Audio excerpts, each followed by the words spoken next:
So welcome everybody to the second webinar in a series of, I've changed my tone now. I used to say a series of 8, or I said last week series of 8. Now it's a series of 9 and looks like it's going to carry on growing. So welcome to the second webinar of the series with Professor Amy Brown. And Amy will be discussing anxieties around breastfeeding. I am Ernestine Gayonze, and I'm the Associate Dean for Law and Police Studies at York St. John University. I research on shared parental leave and breastfeeding, and currently I am working on breastfeeding and its wider benefits. I recently launched a documentary on breastfeeding. I know that some of you might have watched it or you joined me at the launch. The links to the documentary is in the chat. For anyone who hasn't watched it yet or would like to just keep it. The links are in the chat. And the documentary highlighted the benefits and challenges of breastfeeding to health, to economy, work, environment, and also the need for change. So the documentary highlighted the urgent need of the government, or for the government, to put breastfeeding on the agenda, because breastfeeding is unfortunately missing on some key agendas like education. So education for all our health professionals, and education in the secondary schools on subjects like human biology. Breastfeeding is missing on the family-friendly policies agenda, and it's also currently missing on the environmental agenda. So there is a need for the government to put the breastfeeding on these agendas. If you have not already done so, please sign and share the campaign link, which is also in the chat for you. So this webinar series is part of that project, exploring different aspects of breastfeeding, sharing knowledge, benefits, challenges, and the need for a change. So also in the chat, I've put the link to the first webinar, which took place last week with Emma Pickett and Amy Grant, discussing breastfeeding benefits and challenges in autistic mothers, and generally in the first few months. So that said, I am very, very pleased today to welcome Professor Amy Brown. Amy is a psychologist by background and works in public health research, specializing in research exploring early experiences of parenthood with a focus of infant feeding, mental health, and normal baby behavior. You will agree with me that these are some of the areas that, my God, even parents like me don't still have a clue what happened with my own babies, or what or how I really carried on, or how I managed to breastfeed to the end with them. Amy has published widely across these topics with her research, and has helped enormously in shaping policies and practices in the UK and internationally. So I just want to say, Amy, thank you so much for being here and welcome. So before I hand over to Amy, just very quickly, to all of you that are joining us, if you are just having comments or contributing to the discussion, please, you can use the chat for that. But if you have a question, please put it in the Q&A.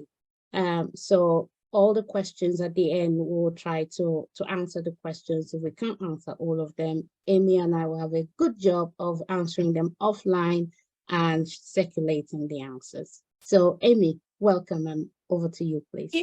Thank you. Thank you very much for having me. Just let me share my screen a moment. So I was asked to do a 30-minute talk approximately on anxieties around breastfeeding. For those of you who don't know me so well, I could probably spend about 3 months continuously doing some sort of ultra presentation on all the research and experiences around this, but I wanted to give you a whistle-stop tour of how I ended up specifically researching these influences on infant feeding, and some of the most common anxieties that come up, but where they come from. So my perspective on this is very much from a psychological perspective. I did a undergraduate and PhD in psychology and moved over into public health. And I've always been really interested in the multiple different factors that seem to make or break a breastfeeding experience. So my own interest in all of this actually came from starting my PhD on something completely different. I can't even remember what it was meant to be on now. It was something about diet and older children. I can't even remember what it was meant to be. Falling pregnant very, very soon into that PhD and being launched into the world of babies and infant feeding and kind of discovering this whole world of psychology and environment and public health factors that I had absolutely no idea existed before I had that baby. So I remember a very clear conversation with my midwife the first time, and she was like, well, are you going to breastfeed? I said, oh, probably. I'll do it for a bit.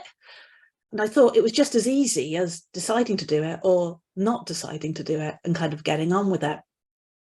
And it was those experiences I had as a new mother with my own baby, but more the experiences of everybody else I meet. Well, I met during those early months, because if you do, you have a baby, you go out to baby groups, and you hear the same stories about infant feeding over and over.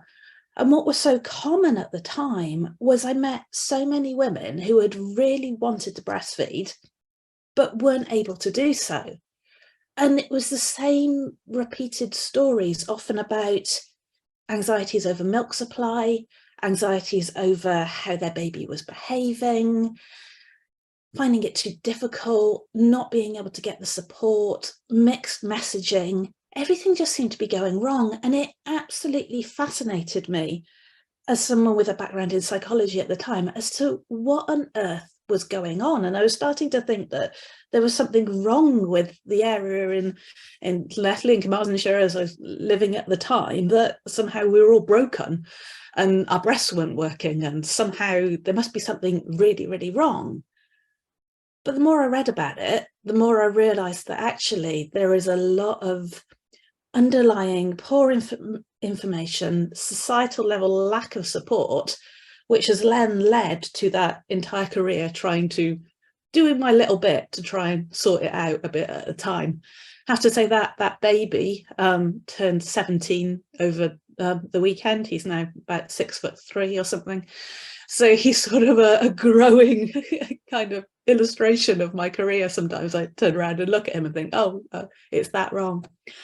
So thinking about what goes on with breastfeeding, you have so many women who want to be able to breastfeed their baby and so many women who struggle with it. In the UK, the statistics are somewhere around 80 to 90% start off wanting to breastfeed. By the end of the first week, almost half of babies have received formula. It increases rapidly. Breastfeeding rates drop rapidly over those early weeks and months. And what I soon realised that wasn't anything to do with the physiology of breastfeeding for most women, because it changed so rapidly according to the environment that a mother was in. So yes, there are certainly physiological reasons why some women are going to really struggle with producing a full milk supply.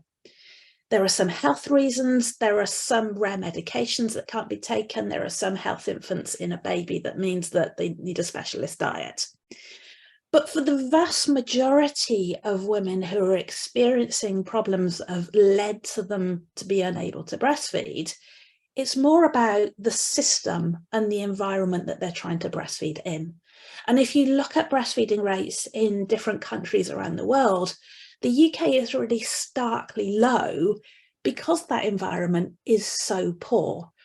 And by that, I always, think when I say, well, women just need more support to breastfeed, people will sometimes dismiss that as being overly simplistic, that, well, I had a midwife, I had a health visitor, they wanted to support me to breastfeed, but I couldn't because of tongue tie or weight loss issues or all sorts of complicated reasons. And by that wider support, very much mean that wider, broader environment that someone is trying to breastfeed in. All those different systems that were mentioned right at the start.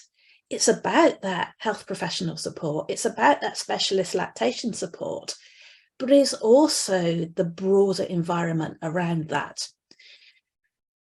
This is still one of my favourite quotes. There has been an update to this series, but this will remain my favourite quote forevermore. It's now 7 years old. 8 years old? 7 years old, yeah. The reasons why women avoid or stop breastfeeding range from the medical, cultural and psychological to physical discomfort and inconvenience. These matters are not trivial, and many mothers without support turn to a bottle of formula. Multiplied across populations and involving multinational commercial interests, this situation has catastrophic consequences on breastfeeding rates and the health of subsequent generations.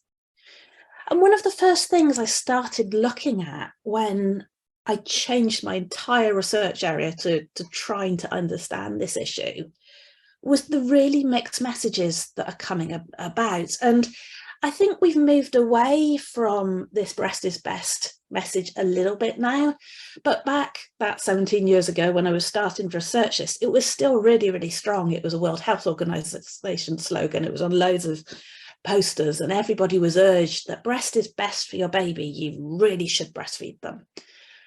And there are numerous issues with that in itself, in that we all know what's best for us in terms of our health and well-being, but that certainly doesn't remove any of the barriers or make it easy. You apply that to absolutely any area of health.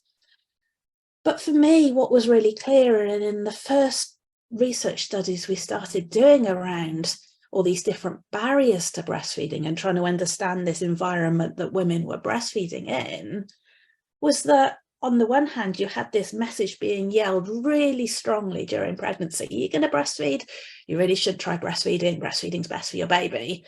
And then when you actually give birth to that baby and say, all right, then who's going to support me to do this? It's almost like they went, breastfeeding? What are you on about? We didn't say anything about breastfeeding. Just, if you can't do it, give your baby some formula, it's fine.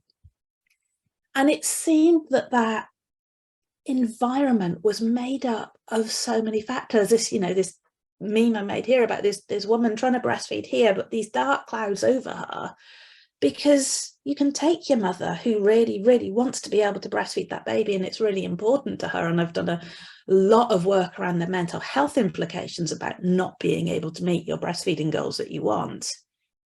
But there are so many places that the environment is just not supportive to actually enable her to do what she wants to be able to do.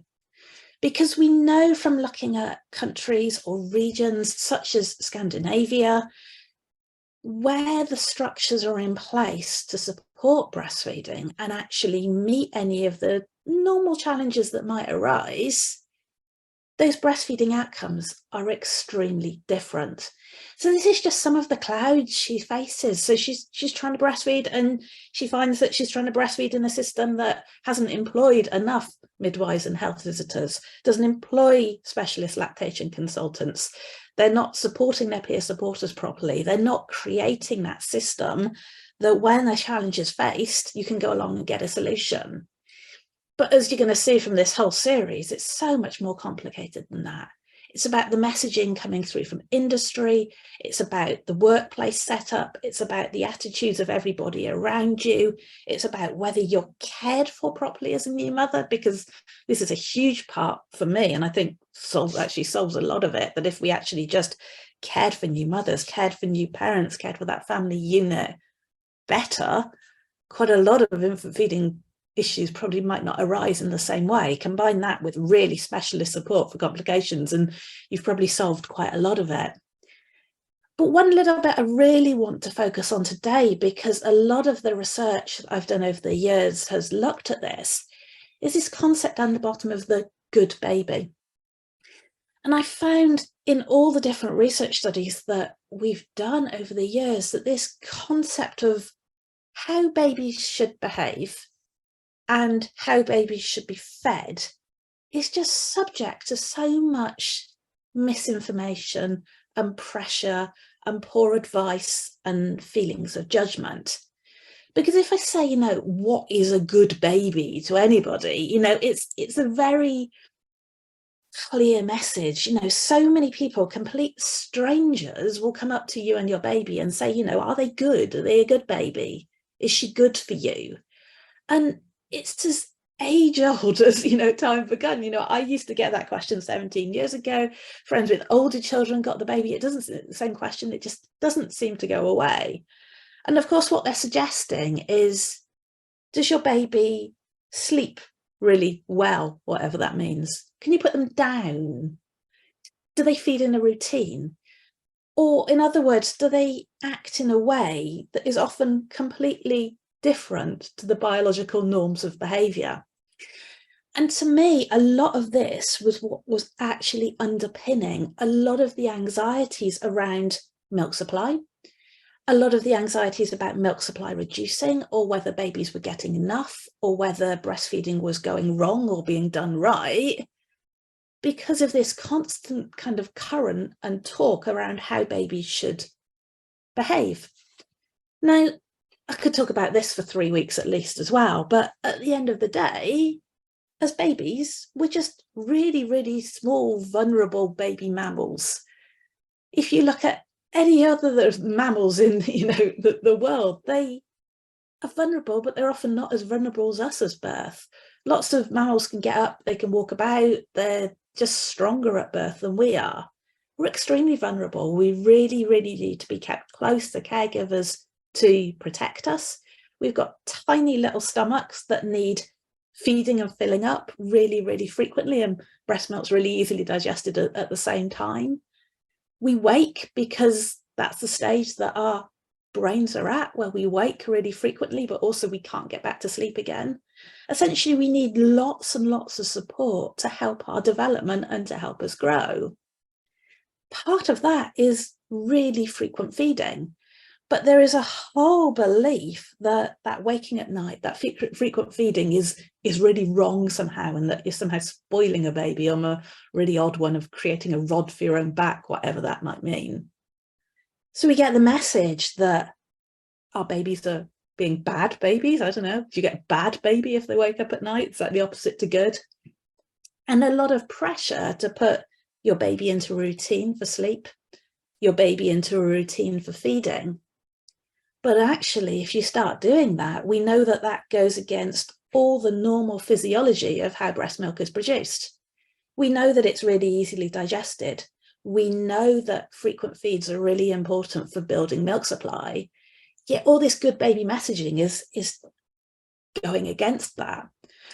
And what I eventually ended up doing after hearing this just one too many times was actually flipping that entire PhD and starting by doing a PhD all about messages about routines and feeding and good babies and how they impacted upon breastfeeding experiences. And the very short but sad story is so many women were getting the message that they had to put their baby in a routine.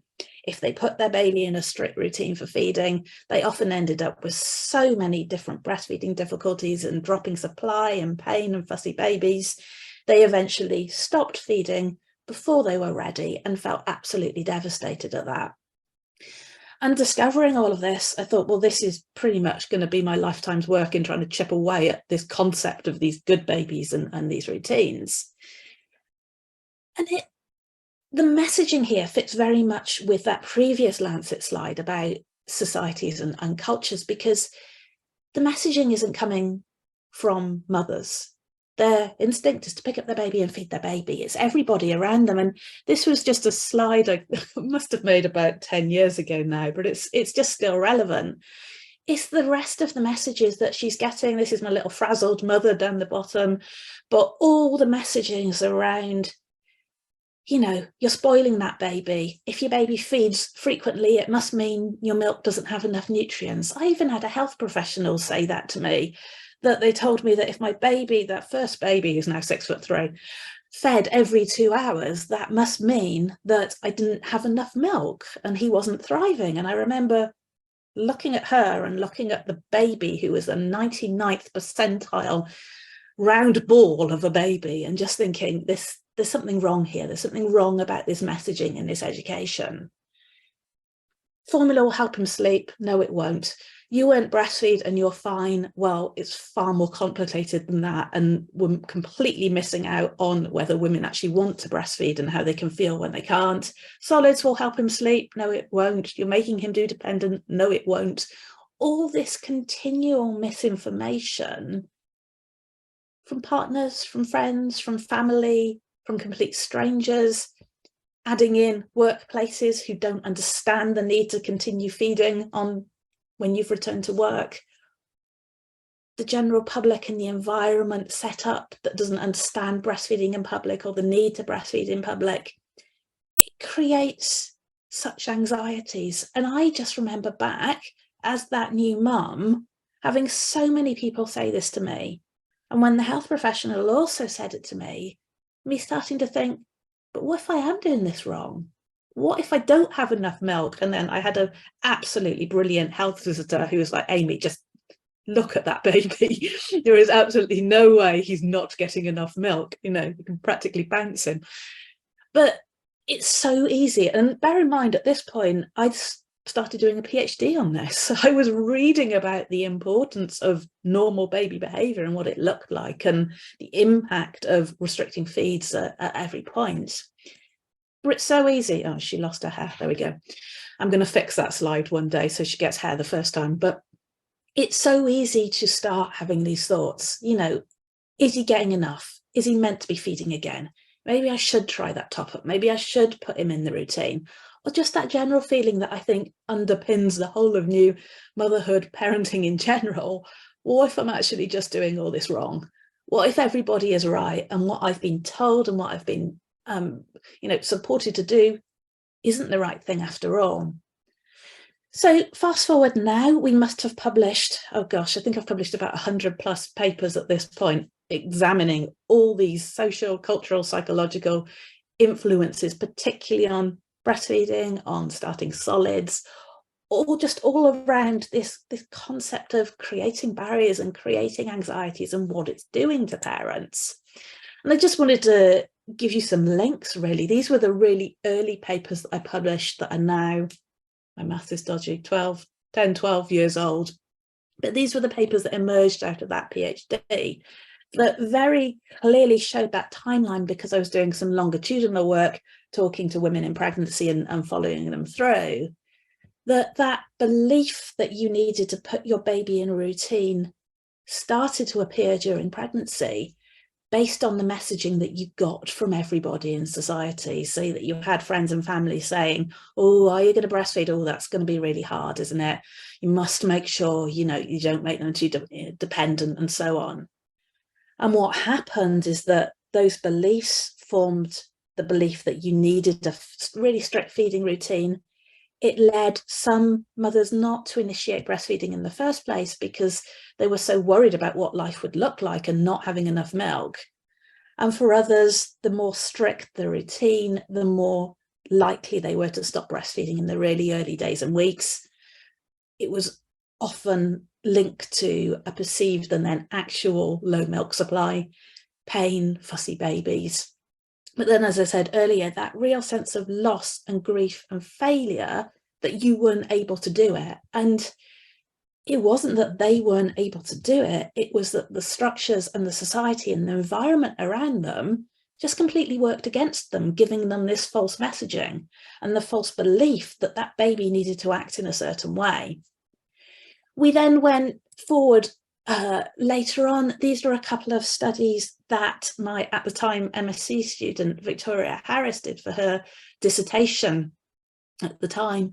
And what we did was design a study where we looked at how many of the really strict routine parenting books were read. So I won't name names, but there were some very books that, told you to have a very strict routine for your baby, where you fed them every 4 hours and left them in a room at night, and how that impacted upon mothering experience more generally. So we found that reading these books and trying to follow the advice in them often ended up with mothers feeling worse than when they started. So although we found that the books and the advice to put your baby in a routine seemed to work for a real minority, maybe about 15% of babies, we thought that those babies were just kind of more naturally predisposed to a routine. For the vast majority, it just didn't work. They bought the book, but unfortunately their baby hadn't read the book or disagreed with the book and refused to be put in this routine. But what we looked at was what was the subsequent impact upon their mental health. We found that so many were saying they felt hopeless about it, they felt more anxious, they felt frustrated, they even felt like a failure. And when we looked at the comparative scores for parenting stress and postnatal depression and self-efficacy, so how confident you feel in yourself as a mother, we found that there was this really big difference between the parents who weren't using those books and those that were. And as you might expect, the impact of trying to put your baby in a routine actually ended up being linked to increases in postnatal depression and stress. We also found that it really impacted upon behaviours. So the more you tried to follow the books, the more likely you were to end up stopping breastfeeding. But there were just some really distressing statistics in that. About around a fifth of mothers were saying that the books told them not to respond to their baby. So they weren't picking up and cuddling their baby as much as they wanted to. And I think that statistic will always get me, that this book has told you that you're not allowed to pick up your baby and cuddle them. And again, it's just that broader impact upon well-being. Of course, within all of this, it seems that as soon as that breastfeeding problem arises, that is caused by all the advice and information and lack of support previously, despite that breast is best message being blared at you, what's often presented is formula as a solution. If you're struggling, if you're exhausted, if you're responding to your baby through the night and you're tired because of that, if you're feeding your baby responsively and they're cluster feeding over hours, that's completely normal biological behaviour, but of course it does not make it easy in the slightest. But as a society, we have a tendency to turn around and go, well, why don't you stop breastfeeding then? Why don't you just stop that? But actually, not only is that often not what a mother wants, but it's not actually a solution, because caring for a new baby is just exhausting however they're fed. If you move to formula, there's no evidence that they'll sleep more. Actually, there are increasing numbers of studies that show that if you're breastfeeding, you actually get more sleep overall, because it's simpler to deal with a baby overnight in that way. And it doesn't make other stresses disappear. It doesn't make all the other demands on your life easier because you're not breastfeeding anymore. And this is a quote from one of the studies we published a few years ago now that has always stuck with me. I was absolutely exhausted and overwhelmed with it all, and a few people suggested I give up breastfeeding to get a break. I felt like a useless mother in so many other ways, but the breastfeeding was the part I really loved and felt like I was doing a good job at.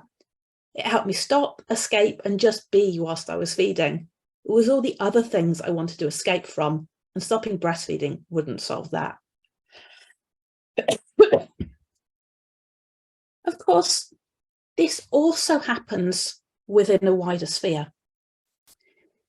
This paper was published a few years ago now. There have been other recent papers as well that are along the same themes, really showing that a lot of health and nutritional claims around different formula milks are not evidence-based and are actually potentially harmful.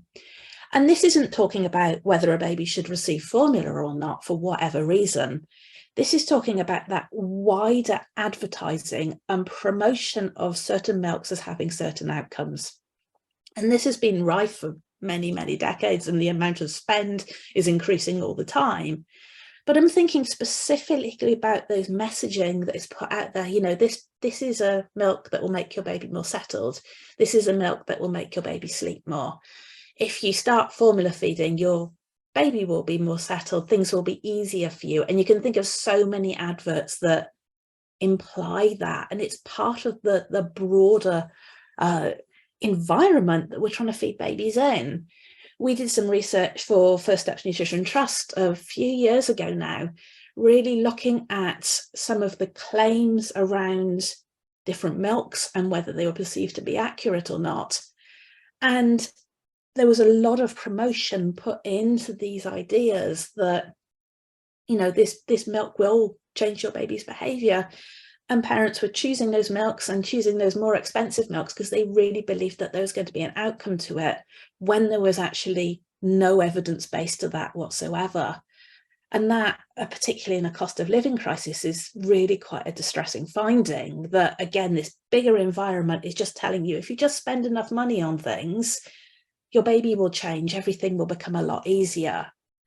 And I just wanted to draw your attention to this paper if you hadn't seen it, because it's one of the, I would say best, but that seems to be the wrong word. It's eye-opening, distressing papers I've ever read, where they are actually able to interview people working at formula companies, or who are essentially whistleblowing after they'd left, about the different strategies that are used to specifically draw parents in. And again, I really want to emphasize that this is not about the product or about parents deciding to use formula. It's about the unethical strategies that try to persuade them to use it for reasons that are not evidence-based. And they've just summarized some of them, and you can go and have a read of that paper. It's free to access, but it was really talking about the idea that they really needed to target pregnant women and persuade them that their formula was needed for whatever reason, whether that was baby behavior or development, because they knew full well that if they got to her during pregnancy, they'd probably have her for life through brand recognition. Talking about the tactics that we all know existed, but really saying, you know, trying to build relationships, trying to build supportive lines and clubs where they give information about your baby. And of course, it feeds into that bigger picture of what is normal baby behavior. Using meaningless phrases to try and, you know, unsubstantiated claims to really try to draw you in there. But the bit that really got me was this idea of coding. So the corporation basically target three kinds of mothers. They call them blue, yellow, and red mothers.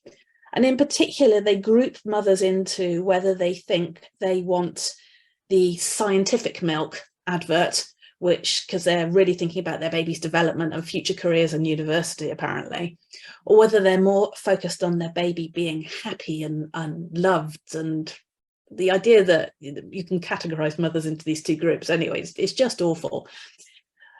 But then designing adverts that went out to target these two groups. So you can think straight away, if you think about formula adverts, they will very much be split into the science adverts with the molecules bouncing about the screen and people in white coats. And then you have the giggling happy baby adverts that we can all probably remember from some time ago. But it's this deliberate effort to change how people think and persuade people that certain milks are going to help their baby change behavior, and it all becomes easier. So it's just thinking about that broader sphere. And of course, it comes back to this. I'm quoting from that same Lancet series because it always remains some of my favourite papers. The success or failure of breastfeeding should not be seen solely of the responsibility of the woman. Her ability to breastfeed is very much shaped by the support in the environment in which she lives. There's a broader responsibility of governments and society to support women through policies and programmes in the community. And this is what we're very much trying to change through the research that we do. So the research that I've been doing for coming up to 2 decades now, isn't it? That makes me feel very old. It's challenging this. It's not about going, you really need to breastfeed your baby. It's about saying, okay, so on a population level, for numerous reasons, breastfeeding really matters. How are we going to actually create the system that's put in place to do that? And I just wanted to finish up really by drawing attention to one of the papers, again, free to access, that I wrote some time ago, about what that environment might look like. And there are numerous different papers that I could suggest to are really good at summarising this. But for me, it's always thinking about that broader environment. What can people do at the top to make that space, to make that environment better for those who are trying to breastfeed within it? And that's not by wandering up to them and going, you know what, you should really breastfeed your baby. It's good for you. It's good for them. It's about actually creating that system. So it's by investment. That's the biggest thing. Investing more broadly in health services, full stop. It's too late to start after birth. We know that your birth experience, we know that your experience in pregnancy is going to affect your feeding experience. So we need investment right from the start of that. Enough staff. That's one of the biggest things. We talk, all the time about the importance of staff training, etc. But actually, a lot of the time, we just need more of them. Protecting maternal well-being more broadly, protecting family well-being more broadly, just so that women feel supported and cared for and that they've got the time to make these decisions around their baby. A big one, supporting maternal legal rights, whether that's in public, whether it's in the workplace. Tackling that breast milk substitute industry so we don't have these inaccurate messages. And then taking these messages out to the population. So many women have said to me over the years, I know why I should be breastfeeding. I know how it's meant to work, but it's everybody around me giving that advice. And it goes back to those earlier slides. Anxieties are created by that society around us. The doubts are put in mind around us. And that's what we actually need to change if we're actually going to make any difference to this. That was possibly longer than half an hour, but never mind. Wow, Emmy, thank you so much. Thank you. Just before I comment on that or ask for or turn to people if they have any questions, apologies to everybody who is watching this. Unfortunately, our chat function isn't working, so even everything that I put in the chat, apparently nobody can see it. So our events team will be checking with IT what has happened. So apologies for that, and please do bear with us. The other thing I did say is if you have any questions, please put it in the Q&A. At the moment, I can't see any questions in there, but there's plenty for me to carry on with Amy talking about. And if you have a question, you can put it in the Q&A, or if you are happy, you can put your hand up and come on and ask your question. Amy, thank you so much for this. So whilst you were talking through this, I could, first of all, I was looking at personally myself, thinking about my journey, breastfeeding journey, and the things that I heard in the, should I call it, disguise of advice. And also doing this work since I started looking at shared parental leave and breastfeeding, I've heard a lot around this.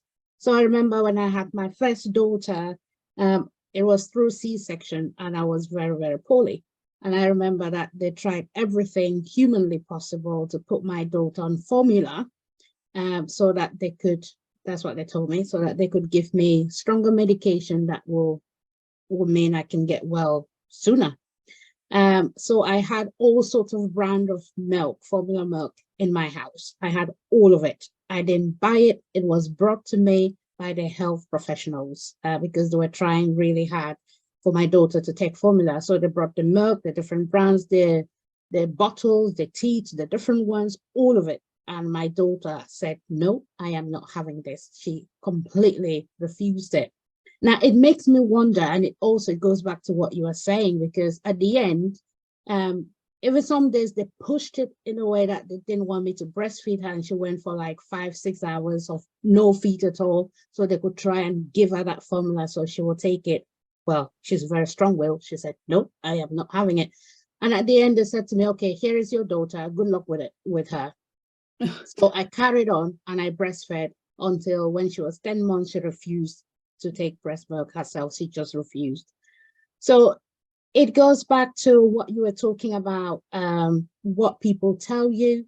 And again, it's sad that some of the time we hear from health professionals, because at one point they said she was too big. I should stop breastfeeding her on demand. I should breastfeed her. I should put her on a routine about 5 or 4 times a day and not more than that. So I just wondered, when you're being bombarded with such information, unfortunately, sometimes, like in my case, from health professionals, how do you deal with that? Because at that point, you're vulnerable. You don't even know it either. You don't know whether you're doing the right thing or the wrong thing. what can you do? I mean, your story it's just so familiar. I've just, met so many women over the years. I must have had tens of thousands, hundreds of thousands at this point of women take part in studies, and they've all got a variation of the same thing. And we need a better way of making sure that families are signposted to the right information, the trusted information, the reassuring information, that when they are worried, they can go to the people who are the specialists in feeding babies, who actually have that information. And it's the main breastfeeding charities. It's some really good social media pages, and we almost kind of need a set of resources that we can forward people to. But of course, it needs to come from one of the official places where they're getting their information from in the first place. And it's really hard to drown out all the noise online, because there is so much misinformation out there. So I wish I had the solution to this, that somehow we could block all the misinformation, but it's really trying to get those positive pages and Instagram accounts, and the accounts that give, that everyone's on social media and not going near TikTok. It's just that too far for me. But how do we better signpost to those places and keep sharing those places so that they're listened to? Thank you so much, Amy. I think that's why one of the points on the petition is for the government to embed this into the curriculum, get their messages out, we need to get the balance of information right, not just being bombarded by formula. Thank you. I think we've got 10 questions, or I've seen 10. I'm going to go through them one after the other for you, Amy, if that's okay. We've got one from Haley. She said, I wonder what kind of improvement or progress have you seen since your work started, Amy? So it's nearly coming up to 2 decades, like you said. So what improvement have you seen in this area? I think on the one hand, it's the same old problems and the same old misinformation. But actually, when you stop and kind of look back, you can actually see positive change over that period. So a few things that I think in general, people are far more aware of the right to breastfeeding public. There seems to be fewer negative experience and stories around that. I'm absolutely not saying that none occur whatsoever. And, I still hear about things regularly, about things going wrong, but it seems less. The biggest thing to me that I've noticed, and I was talking about this the other day, that more people seem willing to talk about the impact breastfeeding or not being able to breastfeed has had upon them. So whereas even 5 years ago, but certainly 10 years ago, talking about the concept of breastfeeding grief and being let down and really grieving your experiences and feeling upset by it many years later, upset is, I shouldn't use that word, it's too tame a word, all the emotions that you can bring, is far more acknowledged. No, I always say that nobody yells at me as much anymore. This is my measure of change. I don't know how scientific that is, but I certainly don't get shouted at as much for saying exactly the same things as I was saying 10 years ago. And it feels that there's more acceptance, that rather than just saying, oh, your feeding experience doesn't matter, at least we're saying it did matter. Yes, we understand that. We may not have fixed it, but at least we're kind of recognizing the importance of it. And I think we are gradually creeping in the right direction. It's just not fast enough. So yeah, there will be change. We are getting there, I hope. Yeah, absolutely, Amy. Absolutely. We hope we get there. Thank you so much. You had a comment. It was a comment, not a question, saying thank you for all the fantastic work you've been doing on breastfeeding and supporting the community. So we have a question here. So are there any sources we can look at for further information about reducing anxiety around infant feeding? There are lots of really good resources out there. One of the things that I can offer is my website, which is completely free, and I try to add absolutely everything I've ever written or said about breastfeeding to it, which, as you can imagine, I'm a bit behind. If you go to professoramybrown.co.uk, There's an article page, and it's got lots I've written about normal baby behaviour, normal infant feeding patterns, really common anxieties, supporting milk supply. There are lots of little video clips on there and animations and things, and it's just a whole collation of basically that last 2 decades work. Thank you, Emmy. Another one for you. So where do you see the research agenda going in terms of breastfeeding? Oh gosh, yeah, I think it's still going in the same direction. I think we're starting to get into more specific feeding experiences now. So last week you had Dr. Amy Grant talking broadly about her research, but particularly around autistic experiences of infant feeding. I think we're really getting into those specifics. I'm doing a lot about donor milk research at the moment and really exploring the emotional and well-being side of being able to donate milk, being able to receive milk for your baby. So I think it's sort of the same broader issues, but getting a lot more specific. So, for example, we've known over the decades that experiences of trying to return to work and feeding are problematic. But I think we're starting to now do more around the solutions. So, I would say my work in the last few years is really turning to the positives and the positive impacts and what we can do to make things better. Now we know what the challenges are. So it's about moving that momentum forward and not just saying this is all, we need more investment here. It's like, well, what does that specific look like? So I'm hoping we're getting more towards the solutions that can be embedded. And a big part of that is the advocacy and the pushing on governments and policymakers and signing petitions and joining campaigns, because we know what's needed. We just need the investment into making it actually happen.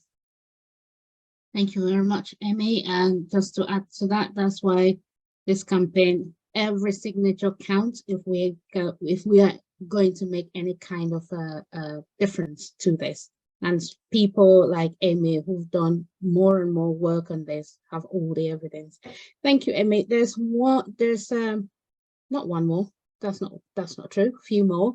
It says, how about the working conditions for blue collar working mothers who want to breastfeed? I think this kind of touches on. Yeah, so one of my master's students, Lindsay McConnell, did her dissertation last year on different experiences of returning to work and breastfeeding and expressing. And she's collected data on different occupational groups. And this is something we're really wanting to have a look at and dig down to in far much more detail, because we know from previous research that obviously if you're working from home with your baby, or you're in a high position at work and you can choose your own breaks and probably even bring your baby in, that's going to be an entirely different experience to whether if you're working on a shop floor or you're working to really, really strict conditions. And it's those groups of women who really need the support and legislation to make sure that they can get a break and that they do have the flexibility around that. So I'm hoping from that she'll be able to produce some really useful information around what helped and what didn't. Thank you, Amy. The next one is about baby and tongue tie. So the question is, just how common is tongue tie? I was always told it was rare. By 50% of our babies in my NCT group had tongue tie, including my baby, which was never resolved properly. It seems more likely to me that tongue tie is only rare because I'm not sure I know what MW and HV aren't trained to do proper examination, or midwives and health visitors aren't trained to do proper examinations. It's certainly a very topical discussion, and I'm not a specialist in being able to diagnose anything like that, but I think it's one of those things that's also impacted by the broader lack of support and the system of support and the lack of value, because I've met so many women who weren't able to get those diagnosis appointments to see whether it was tongue tie or not. We've actually also been doing, this is where we do so many bits of work, we've been doing a huge project on experience of a tongue tie that we are very slowly publishing, because we expected it to be a small project, and as per usual we're now working on about 4 different papers from it, looking at what is happening with tongue-tie diagnosis, particularly in the UK. What are parents being told to do? Are they getting the appointments? What happens if they don't get the appointments? Are they needing to go private? Are they getting it on the NHS? But also really looking at the impact of your baby having tongue-tie from a everyday perspective of what that means for your day-to-day life of caring for your baby, but also your well-being. And as you can probably guess, if your baby has tongue-tie and you're not able to get the support from it, or it's not being diagnosed, then that's very, very stressful and distressing and impacts very negatively when you have to change whether you can breastfeed or not because of it. So it's a really, really important area, and keep an eye out for that, because we hope to get around to publishing it soon. Thank you very much, Amy. The next one is from Lisa, who is a children's nurse. She's saying through her education, there's been obviously nothing in the curriculum around breastfeeding, and she's going to be returning to work, and her goal is to work with supporting and educating staff and families. She would like to know where she could start from, basically, the resources and so that she could explore. I mean, I think this is really important, and one of the things that's often come up in my research about how, when we talk about training or development for health professionals, we often focus on midwives and health visitors without realising that there's a whole sphere across, childcare workers and speech and language therapists and so many people who could end up affecting breastfeeding. It's looking at whether any courses are available within your health board or council or whoever you work for, looking at whether there are any opportunities for courses run locally from trusted sources, so some of the breastfeeding charities for people in your situation. But there are lots of smaller courses that, of course, completely escape my mind as I'm saying this, that are there that would give you that grounding in supporting breastfeeding. Thank you very much. There is one here from a breastfeeding peer supporter talking about challenges in hospitals, especially when they're unable to get a child to latch, and hearing comments from the family and asking if you have any tips for them. Sorry, I got distracted and don't get the baby. I think it's always so when always challenge you. I think that's such a good phrase. It's like anything, that it's a really fine line, isn't it, between giving all the information you might need about the challenges you can experience and how challenging it might be and the difficulties you might face, and putting people off. So it's that fine line of being really supportive in terms of information. But I think that line you've used about, this is tricky, but it's worth it. And I often compare it to anything else in life. I don't know what it is about breastfeeding that was sold the idea that just because it's biologically normal, it should be easy. It's kind of more like learning to walk. You fall over a lot first, or there can be some real difficulties along the way. And it's just about giving it time and saying, you don't have to think about the next 6 months or the year. Let's think about the next feed. Let's think about today and getting through this. And it does usually get easier, like any skill. Or even if it doesn't feel easy, that doesn't mean that you need to stop. If you want to carry on, I promised myself I wasn't going to start talking about running in this, but here we go. If you train for a race or something, it's hard, it's difficult. If you're trying to get fit, it is difficult. It's what you want to do, and it's worth it, but it's physically challenging, it's emotionally challenging. And I think comparing anything to an exam or passing your driving test or whatever, it just is. And that's what it is, really. So I really like the phrases you've already used. Thank you very much, Emmy. I think the last one, because of time, because I think actually it is the last one. The last question is, can I ask, what do you think is the immediate priority now for positive change around breastfeeding support? I think that's impossible to just pick a priority. I think what we've really learned over the last few years is it's just a big jigsaw puzzle. And if you just invest in one area, it's not going to fix things because they all bounce off each other anyway. I think the priority is creating that supportive environment for breastfeeding. So it's about looking at the work-based policy. It's about looking at maternity leave and maternity rights. It's about increasing the workforce. It's about changing public opinion. It's about that broader support.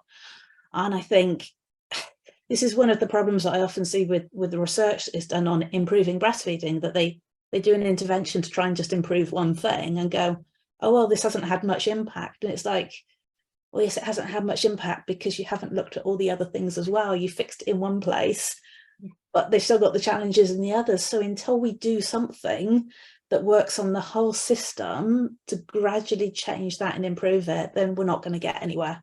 So now I can't pick one, sorry.